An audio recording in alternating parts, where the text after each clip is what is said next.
Hello बच्चों, पिछले video में हम लोगों ने लेंस से अपवर्तन पढ़ा था। हमने देखा था कि लेंस द्वारा प्रतिबिंब कब और कैसा बनता है, ये सब बातों पर हमने चर्चा की थी। आज के वीडियो में हम लोग लेंस सूत्र, आवर्धन सूत्र और लेंस की क्षमता, इन तीनों के बारे में पढ़ेंगे और इन पर आधारित एक क्वेश्चन करेंगे। फिर नेक्स्ट वीडियो में हम लोग इस पे बहुत सारे क्वेश्चंस को सॉल्व करेंगे। तो चलिए आज का वीडियो शुरू करते हैं। सबसे पहले बात करें कि लेंस सूत्र है क्या। तो लेंस से वस्तु की दूरी को हम लोग u से मानते हैं। लेंस से वस्तु की दूरी को u से प्रदर्शित करते हैं और लेंस से प्रतिबिंब की दूरी को v से प्रदर्शित करते हैं और लेंस की फोकस दूरी को f से प्रदर्शित करते हैं। यही चीज हमने दर्पण में भी किया था। वस्तु की दूरी को u से, प्रतिबिंब की दूरी को v से और फोकस दूरी को स्मॉल f से प्रदर्शित किया था। तो इन तीनों के बीच एक संबंध होता है जिसे हम लेंस सूत्र कहते हैं। तो जब लेंस के लिए संबंध होगा तो लेंस सूत्र होगा, दर्पण के लिए होगा तो दर्पण सूत्र होगा। दर्पण सूत्र अलग था, लेंस सूत्र अलग है।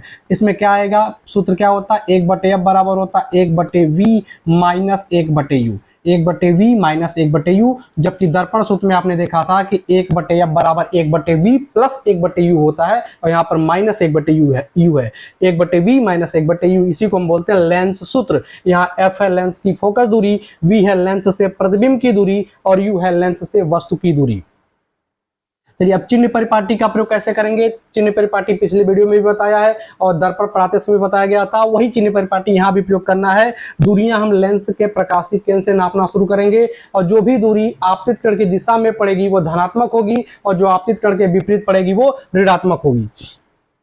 चलिए अब इस फोकस पे आते हैं कि किस लेंस की फोकस दूरी धनात्मक होती है, किसका ऋणात्मक होता है। तो फोकस दूरी के लिए हमने बताया कि जो द्वितीय फोकस होता है उसी को मुख्य फोकस कहते हैं और उसी की दूरी को हम लोग फोकस दूरी मानते हैं।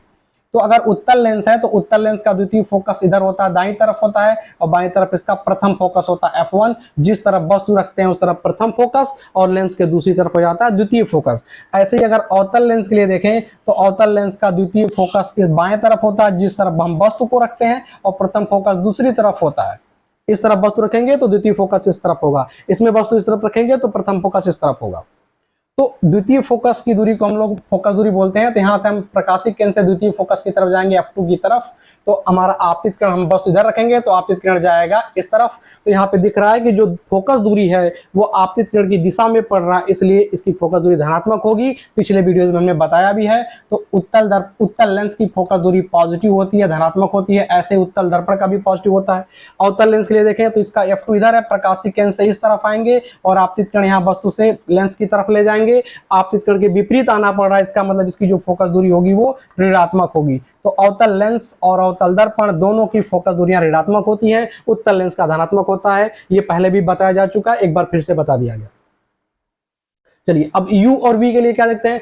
तो u हमारा वस्तु है, लेंस से वस्तु की तरफ आएंगे तो आपतित किरण के उल्टा आना पड़ेगा, आपतित किरण के विपरीत आना पड़ेगा, इसलिए u का मान क्या हो जाएगा, ऋणात्मक हो जाएगा। v को देखें, प्रतिबिंब कहाँ का बनता है। हमने पिछले वीडियो में प्रतिबिंब बनाना सीखा है कि उत्तल लेंस और अवतल लेंस द्वारा विभिन्न स्थितियों में प्रतिबिंब कैसा बनता है। हमने देखा है कि अगर हम उत्तल लेंस लेते हैं तो प्रतिबिंब उस तरफ भी जा सकता है, इस तरफ भी आ सकता है, यानी प्रतिबिंब लेंस के दूसरी तरफ भी बन सकता है और वस्तु की तरफ भी बन सकता है। तो उत्तल लेंस द्वारा जितने भी प्रतिबिंब बनाए गए हैं अगर हम देखें तो प्रतिबिंब हमारा अगर इस तरफ बनता है यानी दूसरी तरफ बनता है तो उल्टा बनता है। अगर वस्तु ऊपर की तरफ रखा हुआ है तो प्रतिबिंब नीचे की ओर बनता है और जब प्रतिबिंब इसी तरफ बनता है, वस्तु की ओर बनता है, तब सीधा बनता है। तब वस्तु की तरफ बनता है तो सीधा बनता है। यानी जब दूसरी तरफ बनेगा यानी प्रकाश वास्तव में जाकर मिलेगा तो प्रतिबिंब हमारा वास्तविक होगा। इस तरफ जो प्रतिबिंब बनता है दूसरी तरफ को क्या होता है, वास्तविक प्रतिबिंब होता है। ये वीडियो देखने से पहले पिछला वीडियो जरूर देख लें, उसमें सारे प्रतिबिंब बनाए गए हैं।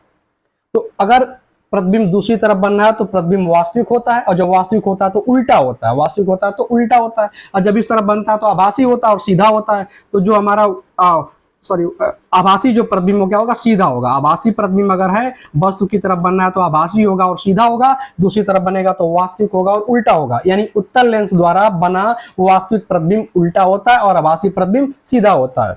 ऐसे ही अगर अवतल लेंस देखें तो अवतल लेंस हमेशा आभासी प्रतिबिंब बनाता है, वस्तु की ओर ही बनाता है, हमेशा सीधा और आभासी प्रतिबिंब बनाता है। अवतल लेंस हमेशा क्या बनाएगा, सीधा और आभासी प्रतिबिंब बनाएगा, हमेशा सीधा और आभासी प्रतिबिंब बनाता है। यानी हम कह सकते हैं कि उत्तल लेंस दोनों तरह के प्रतिबिंब बनाएगा, वास्तविक भी बनाएगा, आभासी भी बनाएगा। वास्तविक बनाएगा तो उल्टा बनाएगा, आभासी बनाएगा तो सीधा बनाएगा। तो जब प्रतिबिंब आभासी होगा तो हमारा v इस तरफ होगा, लेंस के वस्तु की लेंस से दूसरी ओर आना पड़ेगा, वस्तु की ओर आना पड़ेगा, यानी आपतित किरण के विपरीत आना पड़ेगा। तो इस समय जब हमारा v होगा वो ऋणात्मक होगा। तो आभासी प्रतिबिंब के लिए v का मान क्या होता है? ऋणात्मक होता है। इस पॉइंट को नोट कर लें, आभासी प्रतिबिंब के लिए, आभासी के लिए v क्या होता है? ऋणात्मक होता है। v क्या होता है? ऋणात्मक होता है। और जब वास्तविक होगा तो उस तरफ होगा, यानी आपतित किरण की दिशा में जाना पड़ेगा, तब हो जाएगा पॉजिटिव। इसका मतलब वास्तविक प्रतिबिंब के लिए v पॉजिटिव होता है, आभासी के लिए नेगेटिव, और वास्तविक के लिए v क्या होता है? पॉजिटिव होता है। वास्तविक प्रतिबिंब के लिए पॉजिटिव और आभासी प्रतिबिंब के लिए नेगेटिव। ये तो रहा v के चिन्ह की बात। चलिए, तो ये हमने देख लिया, लेंस हमने समझ लिया, 1/f बराबर 1/v - 1/u होता है। उत्तल लेंस का f पॉजिटिव होता है, अवतल लेंस का f नेगेटिव होता है। वास्तविक प्रतिबिंब के लिए v पॉजिटिव होता है, आभासी प्रतिबिंब के लिए v नेगेटिव होता है। और u क्या रखेंगे? वस्तु के सामने, लेंस के सामने वस्तु को रखेंगे, हमेशा आपतित किरण के विपरीत आना पड़ेगा, उल्टा आना पड़ेगा, तो u का मान क्या रहेगा? नेगेटिव रहेगा। तो ये हमने इन सब चीजों के बारे में समझ लिया। चलिए अब आगे बढ़ते हैं। अगला टॉपिक हम लोग पढ़ेंगे रेखीय आवर्धन। रेखीय आवर्धन, रेखीय आवर्धन भी कोई नई चीज नहीं है, हमने दर्पण के समय पढ़ा है कि लीनियर मैग्निफिकेशन, रेखीय आवर्धन जिसे हम m से प्रदर्शित करते हैं, क्या होता है? प्रतिबिंब का आकार और वस्तु के आकार का जो अनुपात होता है उसे हम रेखीय आवर्धन कहते हैं। ऊपर होगा प्रतिबिंब की लंबाई, नीचे रहेगा वस्तु की लंबाई। प्रतिबिंब की लंबाई बटे वस्तु की लंबाई। प्रतिबिंब की लंबाई को अगर हम h डैश लिख दें और वस्तु की लंबाई को क्या लिख दें? h, तो h डैश बटे h, h डैश बटे h क्या कहलाएगा? रेखीय आवर्धन कहलाएगा। और यही आवर्धन प्रतिबिंब की दूरी और वस्तु की दूरी यानी u और v के संबंध में भी होता है। v और u के संबंध में क्या होता है? v बटे u होता है, v बटे u होता है। यह है लेंस के लिए। दर्पण के लिए जब हमने पढ़ा था तो वहां पे -v बटे u था, दर्पण के लिए -v बटे u और लेंस के लिए v बटे u। याद रखेंगे, दर्पण के लिए माइनस होता है, लेंस के लिए प्लस होता है। लेंस सूत्र में माइनस है तो आवर्धन में प्लस, उसमें दर्पण सूत्र में प्लस था तो आवर्धन में माइनस था। इस तरह से आप याद रख सकते हैं, लेंस सूत्र में माइनस है तो आवर्धन में प्लस रहेगा। तो v बटे u, v बटे u, v क्या है? प्रतिबिंब की दूरी, u क्या है? वस्तु की दूरी, h डैश क्या है? प्रतिबिंब की लंबाई, h क्या है? वस्तु की लंबाई। तो प्रतिबिंब की लंबाई और वस्तु की लंबाई का जो अनुपात है वही कहलाएगा रेखीय आवर्धन m। अब रेखीय आवर्धन देखें कब कैसा होगा। अगर प्रतिबिंब हमारा आभासी है, चाहे कोई भी लेंस हो, चाहे अवतल लेंस हो, चाहे उत्तल लेंस हो, अगर प्रतिबिंब आभासी है तो हमने देखा कि जो आभासी प्रतिबिंब होता है वो सीधा बनता है, वस्तु के जिस तरफ वस्तु रखा होगा उसी तरफ बनेगा और सीधा बनेगा, वस्तु के जैसा ही बनेगा। तो जब सीधा बनेगा तो सीधा बनने का मतलब क्या? दोनों या तो प्लस होंगे या तो दोनों माइनस होंगे। हम मुख्य अक्ष के ऊपर दूरियां पॉजिटिव मानते हैं, नीचे नेगेटिव मानते हैं। तो अगर वस्तु मुख्य अक्ष के ऊपर रखा है तो प्रतिबिंब भी मुख्य अक्ष के ऊपर, वस्तु मुख्य अक्ष के नीचे तो प्रतिबिंब भी मुख्य अक्ष के नीचे, या तो दोनों प्लस होंगे या फिर दोनों माइनस होंगे। ऐसी स्थिति में जब दोनों प्लस या दोनों माइनस होंगे तो आवर्धन प्लस आएगा, प्लस प्लस भी प्लस हो जाएगा, माइनस माइनस भी प्लस हो जाएगा। तो इसका मतलब हम बोल सकते हैं कि जो हमारा प्रतिबिंब अगर आभासी है, कैसा प्रतिबिंब है? आभासी प्रतिबिंब है, तो आभासी प्रतिबिंब के लिए m का मान क्या होगा? पॉजिटिव होगा, आवर्धन धनात्मक होगा। आभासी प्रतिबिंब के लिए आवर्धन धनात्मक हो जाएगा। जबकि वास्तविक प्रतिबिंब अगर देखते हैं, वास्तविक प्रतिबिंब के लिए, तो वास्तविक प्रतिबिंब के लिए अगर देखेंगे तो वास्तविक प्रतिबिंब कैसा बनता है? दूसरी साइड बनता है और उल्टा बनता है। तो अगर वस्तु प्लस होगा तो ये माइनस होगा, वस्तु माइनस होगा तो ये प्लस होगा। तो एक प्लस और एक माइनस, तो एक प्लस और माइनस रखेंगे तो माइनस आ जाएगा, इसका मतलब आवर्धन ऋणात्मक हो जाएगा।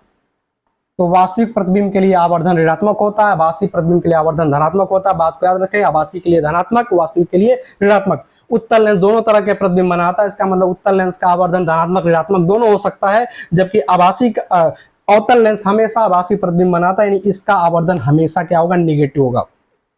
हमेशा वास्तविक प्रतिबिंब बनाता है इसलिए हमेशा क्या होगा? निगेटिव होगा। वास्तविक प्रतिबिंब हमेशा बनाता है इसलिए क्या होगा? आभासी प्रतिबिंब बनाता है इसलिए हमेशा क्या होगा? पॉजिटिव होगा, इसलिए क्या होगा? हमेशा पॉजिटिव होगा। उत्तल लेंस दोनों बनाता है, आभासी और वास्तविक दोनों बनाता है, इसलिए इसका पॉजिटिव नेगेटिव दोनों हो सकता है। अवतल लेंस हमेशा क्या कर रहा है? आभासी प्रतिबिंब बना रहा है, इसलिए इसका आवर्धन हमेशा पॉजिटिव होगा, धनात्मक होगा। हमेशा क्या होगा? धनात्मक होगा। एक चीज हमने ये भी पढ़ा है कि आभासी जो अवतल लेंस द्वारा जो प्रतिबिंब बनता है वो हमेशा छोटा बनता है, इसलिए इसका जो आवर्धन होगा 1 से कम आएगा। इसका प्रतिबिंब हमेशा छोटा बनेगा, यानी h डैश h से छोटा है, ये अंश छोटा हर बड़ा है, इसलिए आवर्धन हमेशा 1 से कम आएगा। तो आभासी इसके लिए, अवतल लेंस के लिए जो आवर्धन होता है वो हमें क्या होगा? धनात्मक होगा, क्योंकि आभासी प्रतिबिंब है तो पॉजिटिव होगा, लेकिन 1 से क्या होगा? छोटा होगा, 1 से छोटा। आवर्धन हमेशा 1 से छोटा होगा, 0 और 1 के बीच में रहेगा। तो चलिए ये बात तो गई आवर्धन की। चलिए अब इसके बाद हम लोग समझते हैं लेंस की क्षमता। लेंस की तो जैसे दर्पण की क्षमता पढ़े थे वैसे लेंस की क्षमता है। क्षमता पावर जिसको बोलते हैं हम लोग पी से लिखते हैं तो power P is equal to क्या होता है 1/f। 1/f, एफ किस में होना चाहिए, मीटर में। जब ये आपको मीटर में रखते हैं तो इस पावर की क्षमता की जो मात्रक होता है, एसआई मात्रक, वो होता है डायोप्टर। एसआई मात्रक क्या होगा इसका, डायोप्टर होगा। इसका सही मात्रा क्या होगा, डायोप्टर, जिसको डी से लिख देते हैं। तो क्षमता क्या है, जो लेंस की फोकस दूरी है उसका व्युत्क्रम ही उसकी क्या कहलाता है, क्षमता कहलाता है। यानी P is equal to 1/f। F किस में होगा, जब एफ मीटर में होगा तो क्षमता का एसआई मात्रा क्या होगा, डायोप्टर होता है। इसके लिए एफ को किस में रखना पड़ेगा, मीटर में रखना पड़ेगा। चलिए अब इस पर आधारित एक क्वेश्चन करते हैं जिससे इन कॉन्सेप्ट की एक बार और प्रैक्टिस हो जाए।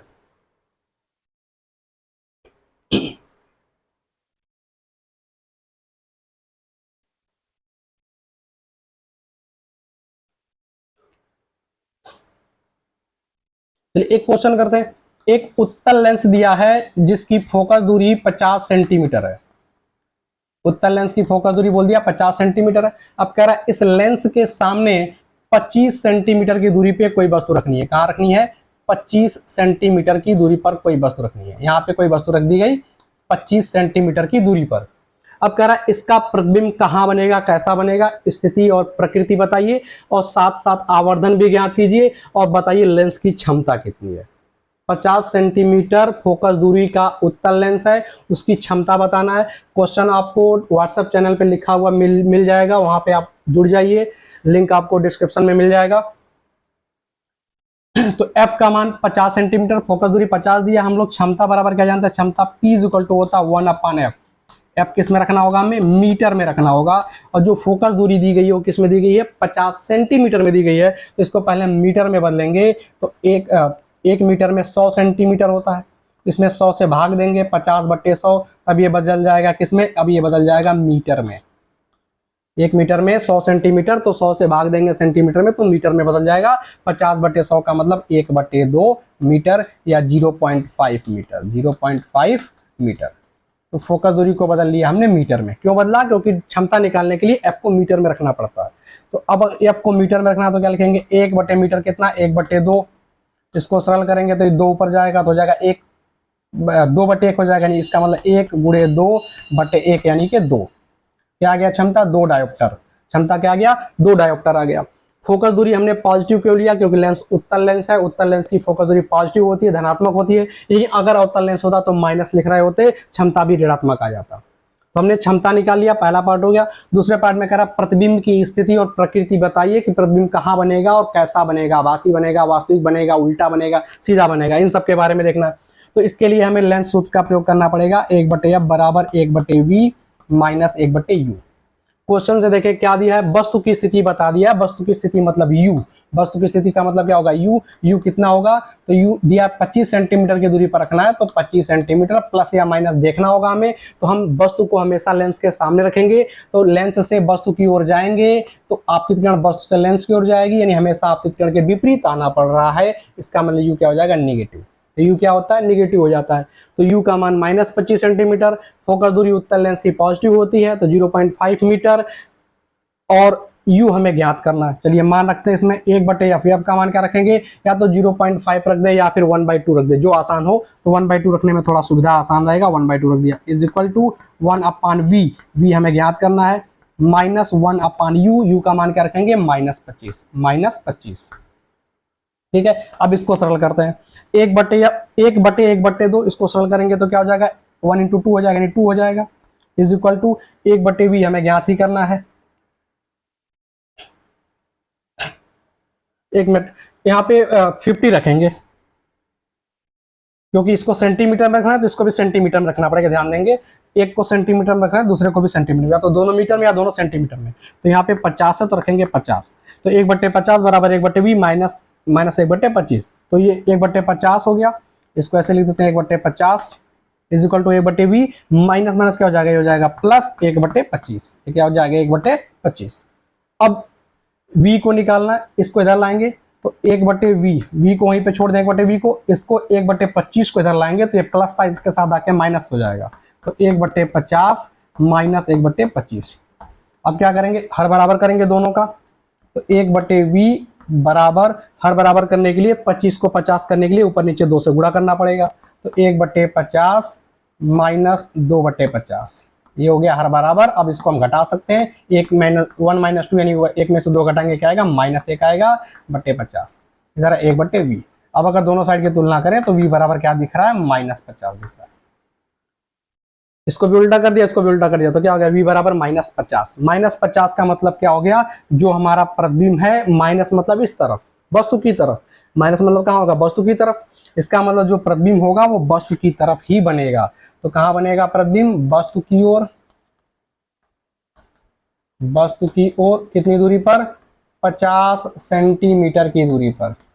वस्तु की ओर 50 सेंटीमीटर की दूरी पर बनेगा। और जब वस्तु की ओर बनता है तो हमने देखा जब वस्तु की ओर बनता है तो प्रतिबिंब सीधा बनता है, और उसे आभासी कहते हैं, क्योंकि प्रकाश लेंस में दूसरी तरफ चला जाता है अपवर्तन करके। और पीछे अगर प्रतिबिंब बनना है, इसका मतलब डॉटेड लाइन होती है, कल्पना करना पड़ता है कि प्रकाश यहाँ मिल रहा होगा। तो अगर वस्तु की तरफ है तो प्रतिबिंब कैसा हो गया, आभासी हो गया। और जब आभासी प्रतिबिंब बनता है, वस्तु की ओर बनता है, तो कैसा बनता है, सीधा बनता है। तो आभासी बनेगा, सीधा बनेगा, और वस्तु की ओर बनेगा, 50 सेंटीमीटर की दूरी पर बनेगा। तो सारा कुछ इस क्वेश्चन में हमने सॉल्व कर लिया। अब आवर्धन बच रहा है, आवर्धन को निकाल लेते हैं। तो आवर्धन यम बराबर हमने क्या पढ़ा है, प्रतिबिंब की लंबाई बटे वस्तु की लंबाई। यहाँ किसी की लंबाई के बारे में ज्ञात नहीं है तो छोड़ दें, हम आते हैं v बटे यू के पास। यम बराबर v बटे यू भी होता है, यम बराबर v बटे यू होता है लेंस के लिए। तो v का मान कितना आया, v का मान हमने निकाल लिया है -50, v का मान क्या है, -25। तो माइनस माइनस हो जाएगा प्लस, 50 बटे 25 हो जाएगा 2, यानी आवर्धन हो जाएगा 2। इसका मतलब प्रतिबिंब 2 गुना बड़ा बनेगा, दुगनी दूरी पर बनेगा। 25 पे रखा, 50 पे बनना, मतलब दोगुनी दूरी पे बन रहा है और 2 गुना बड़ा बन रहा है। आई होप आपको ये क्वेश्चन समझ में आया होगा। अगले वीडियो में हम लोग और बहुत सारे क्वेश्चन सॉल्व करेंगे, तो प्लीज उस वीडियो को भी जरूर देखेंगे। तब तक के लिए चैनल को सब्सक्राइब कर लें, वीडियो को ज्यादा से ज्यादा शेयर करें। चलिए मिलते हैं नए वीडियो में नए क्वेश्चन के साथ।